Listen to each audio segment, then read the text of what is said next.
Hello दोस्तों, आज मैं आपके लिए एक बार फिर से लेकर आया हूँ भारतीय सेना के एक और महायोद्धा सियाचिन ग्लेशियर के सबसे बड़े कमांडर कहलाए जाने वाले ओपी बाबा की कहानी।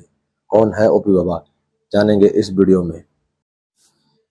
चलिए जानते हैं दोस्तों। यह सब जानने से पहले यह जानना जरूरी है कि आखिर सियाचिन है क्या। सियाचिन, सिया यानी गुलाब की पंखुड़ियां, चीन यानी बीच की जगह, यानी गुलाबों के बीच की घाटी। भारतीय सैनिकों के लिए गुलाब के कांटे काफी चुभने वाले हुए हैं। 20,000 फीट, दुनिया के सबसे ऊंचे रण क्षेत्र पर हर कदम पर मौत का खतरा है। दुनिया के सबसे ऊंचे बैटलफील्ड से जुड़ी एक दिलचस्प कहानी है। यह कहानी है सेना के एक शहीद सैनिक ओपी बाबा से जुड़ी। ओपी बाबा को सियाचिन ग्लेशियर के सबसे बड़े कमांडर माने जाते हैं। इसलिए सियाचिन ग्लेशियर में सेना के जवान ड्यूटी पर जाने से पहले और आने के बाद ओपी बाबा को सल्यूट करके और माथा टेक कर ही जाते हैं। माना जाता है कि सियाचिन ग्लेशियर में ओपी बाबा की परमिशन के बिना कोई भी हरकत नहीं होती है, क्योंकि ओपी बाबा सियाचिन ग्लेशियर में सर्व करने वाले सभी सैनिकों की रक्षा करते हैं। दोस्तों, क्या है सियाचिन का रहस्य, इसके बारे में जानेंगे, लेकिन इससे पहले हम सियाचिन को जवानों का सबसे बड़ा शत्रु क्यों कहा जाता है, इसके बारे में जानेंगे। दोस्तों, आज तक भारत और पाकिस्तान के इतने सैनिक आपसी दुश्मनी से नहीं मरे हैं जितने कि जहां पड़ने वाली ठंड और खराब मौसम के कारण मारे जा चुके हैं।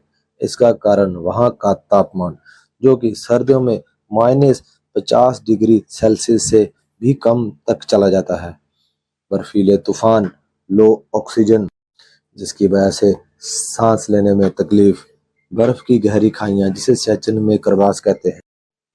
ऐसे में भारतीय सेना के जवान आगे बढ़ते जाते हैं। सेना के जवानों को पहाड़ों और बर्फ के सीने को हिलाकर आगे बढ़ने में जो मदद करता है वह है जवानों का हौसला और ओपी बाबा के प्रति विश्वास। यह विश्वास ही है तो दुनिया के सबसे ऊंचे युद्ध क्षेत्र में आगे बढ़ने में मदद करता है, जहां सबसे बड़ा दुश्मन, खतरनाक मौसम और जोखिम भरा इलाका है। दिलचस्प बात यह है कि ओपी बाबा सियाचिन के रक्षक देवता हैं। सबसे चुनौतीपूर्ण सैन्य चौकी पर 3 महीने के खतरनाक कार्यकाल के दौरान सैनिकों की मदद करते हैं। सियाचिन, जिसे तीसरे ध्रुव के नाम से जाना जाता है और उत्तरी दक्षिणी ध्रुवों के बाहर दुनिया का सबसे ऊंचा ग्लेशियर है। 13 अप्रैल 2024 को सियाचिन ग्लेशियर पर भारतीय सेना के अधिकार के 40 साल पूरे हो गए हैं। 1984 में भारतीय सेना ने ऑपरेशन मेघदूत चलाकर सियाचिन ग्लेशियर पर अपना कंट्रोल स्थापित किया था। 2003 से सियाचिन में सीज फायर है। सियाचिन ग्लेशियर में बहुत सी बीमारियां होना आम बात है, जैसे कि ज्यादा तेज धूप से स्किन का जल जाना, ज्यादा रोशनी से स्नो ब्लाइंडनेस हो जाना, भूख ना लगना, कमजोरी आना, अनिद्रा, फ्रोस्टबाइट जैसी गंभीर बीमारियां हैं। चूल्हे से उतारते ही खाना ठंडा हो जाता है। नहाना तो दूर की बात है, मुंह धोना भी मुश्किल है। इसके बाद भी भारतीय सैनिक सियाचिन में मजबूती से डटे रहते हैं, क्योंकि उनके कमांडर ओपी बाबा हैं, जो हर समय उनके साथ होते हैं। अटलरी रेजिमेंट के एक सैनिक ओम प्रकाश को 1980 के दशक में के अंत में उत्तरी ग्लेशियर के बिला कॉम्प्लेक्स में मुलान पोस्ट पर दुश्मन के हमले को अकेले ही नाकाम कर दिया, जबकि सैनिकों को अस्थायी रूप से पीछे हटने का आदेश मिला था। उस घटना के बाद ओम प्रकाश का ना शव मिला, ना वे दिखाई दिए और ना ही वे वापस लौटे। सिपाही ओम प्रकाश के साथ जो हुआ ये अभी भी रहस्य बना हुआ है। तब से वह सियाचिन में तैनात जवानों की मदद करते हैं। माना जाता है कि अगर बर्फीला तूफान आने वाला हो तो वे किसी जवान के सपने में आकर चौकस कर देते हैं। वह कई जवानों के सपने में आ जा चुके हैं।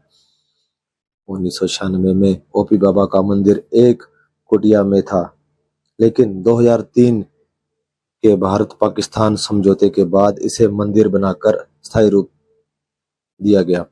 ओपी बाबा चर्चा में तब आए जब उन्होंने एवलांच में 6 दिन से फंसे हुए लांस नायक हनुमान थप्पा की खबर जवानों को दी थी। 6 दिन बर्फ में दबने के कारण भी वह जिंदा थे। 11 फरवरी दिल्ली के एमएच में उनका निधन हो गया। ओपी बाबा को आज तक भी रिटायर नहीं किया गया है और समय समय पर प्रमोशन दिया जाता है। अब वह कैप्टन के रैंक में है माना जाता है कि वह थर्सडे को गायब हुए थे, तो वहां आज भी थर्सडे को उनका दिवस मनाया जाता है। दोस्तों, यह थी ओपी बाबा के बारे में कुछ महत्वपूर्ण जानकारी।